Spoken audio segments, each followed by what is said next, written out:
বন্ধুরা, আজকের ভিডিওর বিষয়বস্তু হলো পর্তুলাকা ও অফিস টাইম গাছের পরিচর্যা। গ্রীষ্ম এবং বর্ষার বাগানের সেরা একটি ফুল হলো এই পর্তুলাকা। প্রচণ্ড গরমেও কিন্তু প্রচুর পরিমাণে ফুল ফোটে এই পর্তুলাকা বা অফিস টাইম গাছে। কোনো রকম রাসায়নিক খাবার ছাড়াই এই পর্তুলাকা বা অফিস টাইম গাছে প্রচুর পরিমাণে ফুল ফোটানো সম্ভব।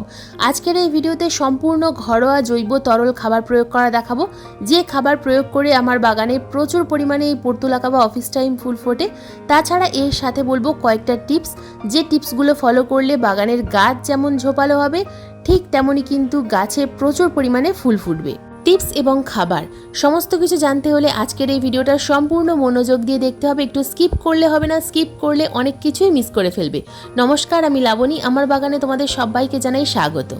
বন্ধুরা, পর্তুলাকা বা অফিস টাইম গাছে প্রচুর পরিমাণে ফুল ফোটাতে গেলে জানতে হবে কয়েকটা টিপস। তো প্রথমেই বলবো টিপস নাম্বার 1, সম্পূর্ণ সূর্যালোকে রাখলে তবেই কিন্তু এই গাছে প্রচুর পরিমাণে ফুল আসে।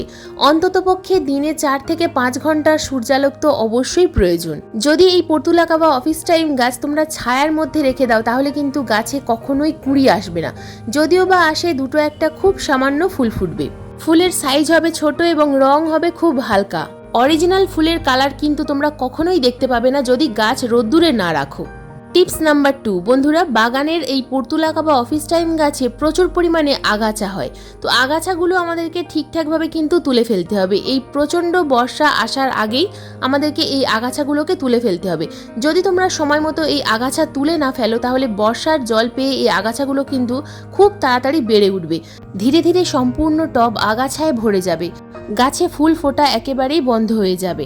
তাই আগে থেকেই কিন্তু আমাদের এই আগাছাগুলোকে পরিষ্কার করে দিতে হবে। তাছাড়া আমরা গাছে যে খাবার দেব সেই খাবার কিন্তু আগাছাই গ্রহণ করে নেবে। গাছ আর খাবার গ্রহণ করতে পারবে না, তার আগেই আগাছা খেয়ে নেবে। টিপস নাম্বার 3, জল আমরা কতটা পরিমাণ প্রয়োগ করব। বন্ধুরা, সামনেই যেহেতু বর্ষাকাল, তাই বর্ষাকালে জল দেওয়ার প্রয়োজন পড়ে না, কিন্তু বর্ষাকালেও মাঝে মাঝে রোদ্দুর হয়, হয়তো একদিন বা দুদিন বৃষ্টি হয় না, তখন আমাদেরকে মাটি চেক করে জল প্রয়োগ করতে হবে। টবের মিডিয়াতে যেন জল একেবারে জমা হয়ে না থাকে। যদি টবের মিডিয়াতে জল জমা হয়ে থাকে, মাটি যদি কাদা চ্যাপচ্যাপে হয়ে থাকে, যদি মাটি আঠালো চিটচিটে হয়ে থাকে, তাহলে কিন্তু গাছের কাণ্ড পচে যাবে এবং সম্পূর্ণ গাছ হলুদ হয়ে যাবে।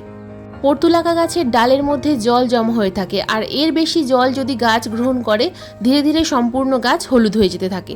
তাই ফাঙ্গাস লাগার আগেই আমাদেরকে কিন্তু মাটি চেক করতে হবে। প্রচুর বৃষ্টি শুরু হওয়ার আগেই আমাদের প্রত্যেকটা টবের ড্রেনেজ সিস্টেম ঠিক করে নিতে হবে। টিপস নাম্বার 4, বন্ধুরা, এই পর্তুলাকা গাছে কিন্তু প্রচুর পরিমাণে বীজ তৈরি হয়, তবে সব গাছে বীজ হয় না। কিছু কিছু হাইব্রিড ভ্যারাইটির পর্তুলাকায় প্রচুর পরিমাণে বীজ তৈরি হয়, ছোট ছোট নোটে দানার মতো বীজ হয়। তো এই বীজগুলো থেকে আবার তোমরা কিন্তু চারা তৈরি করতে পারবে। তবে প্রত্যেকটা গাছে যে বীজ হয় তা নয়। যেমন সামনে যে ফুলগুলো দেখাচ্ছি এগুলোতে বীজ হয় না, কিন্তু এর আগে যেগুলো দেখালাম ওগুলোতে কিন্তু প্রচুর পরিমাণে বীজ তৈরি হয়। আর যে গাছে বীজ হয় সেই গাছ থেকে তোমরা চারা তৈরি করতে পারো, কিন্তু যে গাছে বীজ হয় না সেই গাছের শুকিয়ে যাওয়া ফুলগুলোকে আমাদের তুলে ফেলতে হবে এবং একবার ফুল ফুটে যাওয়ার পর সামান্য প্রুনিং করতে হবে। প্রত্যেকটা ডালে সামান্য প্রুনিং করে দিলে আবার কিন্তু নতুন নতুন শাখা আসবে এবং সেই শাখায় আবারও প্রচুর পরিমাণে কুঁড়ি আসবে। বীজ প্রচুর পরিমাণে তৈরি হয়ে যায় এবং সেই গাছে কিন্তু আর কিছুতেই ফুল আসে না। তো এরকম যদি ছোট ছোট বীজ তোমাদের প্রয়োজন হয় তাহলে তোমরা কয়েকটা বীজ তুলে রেখে প্রত্যেকটা ডাল সামান্য করে পিঞ্চিং করে দেবে। সামান্য পিঞ্চিং করে দিলে তোমাদের গাছ কিন্তু আবারও ঝোপালো হবে, গাছের মধ্যে আবারও প্রচুর পরিমাণে কুঁড়ি আসবে। বীজ থেকে যেমন চারা তৈরি হয় ঠিক তেমনই কিন্তু এই গাছের ডাল থেকে খুব সহজেই চারা তৈরি করা যায়।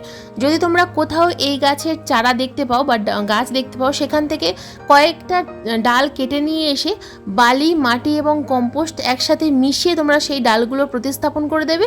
খুব সহজেই কিন্তু প্রচুর পরিমাণে চারা গাছ তোমরা পেয়ে যাবে। এছাড়া এই সময় নার্সারিতে বা কোনো গাছের দোকানে গেলে তোমরা খুব সহজেই এই গাছের চারা পেয়ে যাবে। তোমরা যদি একবার নার্সারি থেকে এই গাছের চারা কিনে আনতে পারো তাহলে আর কিন্তু কখনো তোমাদের এই গাছের চারা কেনার প্রয়োজন হবে না। দেখতেই পেলে টবের সাইডে যে সামান্য জায়গা ছিল সেখানে আমি এই একই ডাল ভেঙে প্রতিস্থাপন করে দিলাম। আবারও কিন্তু এই গাছের ডাল থেকে চারা আমি তৈরি করে নিতে পারবো।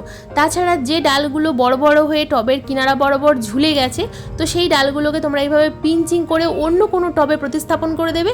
সেই টবেও কিন্তু খুব সহজেই এই গাছের চারা তৈরি করা যায়। এই পর্তুলাকা বা অফিস টাইমের জন্য যে খুব ভালো টব প্রয়োজন তা কিন্তু নয়, সামান্য যে কোনো বোতলের মধ্যেও এই গাছের চারা খুব সহজেই তৈরি করা যায়। টিপস নাম্বার 5, বন্ধুরা এই গাছে কিন্তু প্রচুর পরিমাণে মিলিবাগের আক্রমণ হয়, আর অন্য কোনো পোকার আক্রমণ হয় না, কিন্তু মিলিবাগের আক্রমণ খুব বেশি হয়। তো আমার গাছে এই কয়েকদিন আগে প্রচুর পরিমাণে মিলিবাগের আক্রমণ হয়েছিল, এখন অনেক কম মিলিবাগের আক্রমণ। তো এখানে দেখো একটা মিলিবাগ আমি দেখতে পাচ্ছি। তো আমি যে ঘরোয়া উপায়ে এই মিলিবাগগুলো আমার গাছ থেকে সরাই, তো তোমাদেরকে আজকের সেই ট্রিকটাই দেখাবো যে কিভাবে আমি আমার গাছ থেকে মিলিবাগ দূরে সরাই।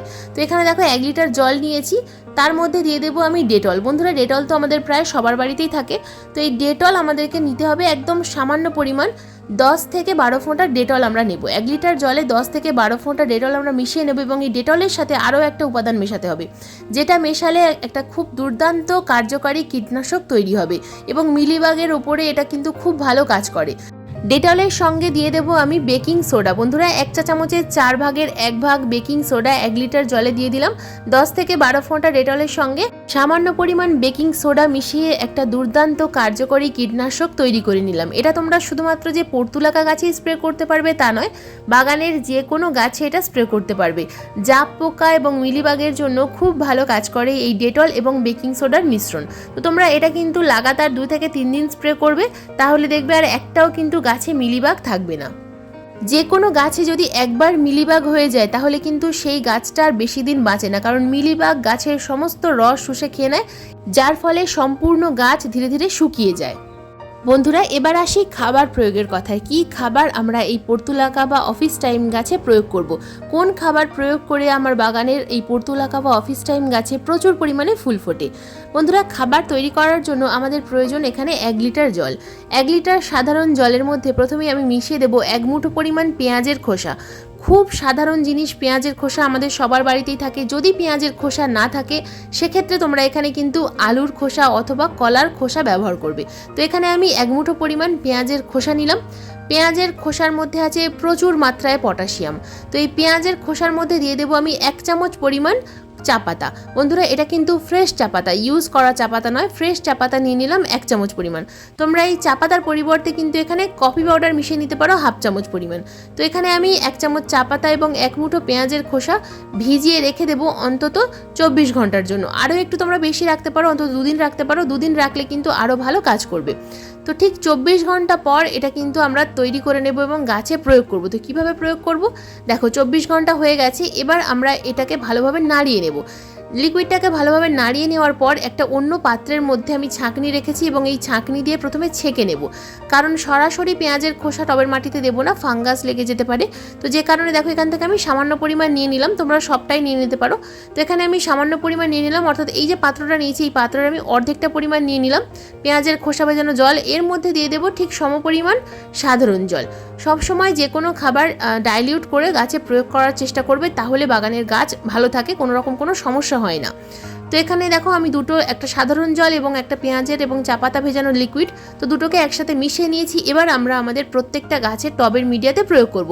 মিডিয়ায় সামান্য হালকা ময়েশ্চার থাকলে কোনো অসুবিধা নেই, যেন একেবারে কাদা জ্যাবজ্যাবে হয়ে না থাকে, সামান্য ময়েশ্চার থাকবে এরকম মাটিতেই খাবারটা আমাদেরকে প্রয়োগ করতে হবে। খুব বেশি শুকনো নয়, আবার খুব বেশি কাদা কাদাও নয়। আমার এই টবগুলোর সাইজ 10 ইঞ্চি, তো আমি পরিমাণ মতো প্রয়োগ করছি, এতটা প্রয়োগ করছি যেন টবের মিডিয়া খুব ভালোভাবে ভিজে যায়, একেবারে যেন শুকিয়ে না থাকে, টবের মাটির একদম নিচের দিক পর্যন্ত যেন ভিজে যায়। এরকমভাবেই আমাদেরকে কিন্তু এই লিকুইড খাবারটা প্রয়োগ করতে হবে, শিকড়ে যেন খাবারটা গিয়ে পৌঁছয়। এখন যেহেতু মাঝে মধ্যে বৃষ্টি হচ্ছে, তাই এই খাবার দেওয়ার 1 ঘন্টা পর বা 2 ঘন্টা পর যদি বৃষ্টি হয়ে যায়, তাহলে আমাদেরকে কিন্তু এই খাবারটা আবার 3-4 দিন পর প্রয়োগ করতে হবে। আর যদি বৃষ্টি না হয়, অন্তত 1 দিন যদি বৃষ্টি না হয়, তাহলে আবার আমরা এই একই খাবার 10 দিন পর গাছে প্রয়োগ করব। এই খাবার প্রয়োগ করার পাশাপাশি মাঝে মধ্যে কিন্তু ফাঙ্গিসাইড অবশ্যই স্প্রে করার চেষ্টা করবে, কারণ বর্ষাকালে ফাঙ্গাস প্রবলেম কিন্তু খুব বেশি হয়।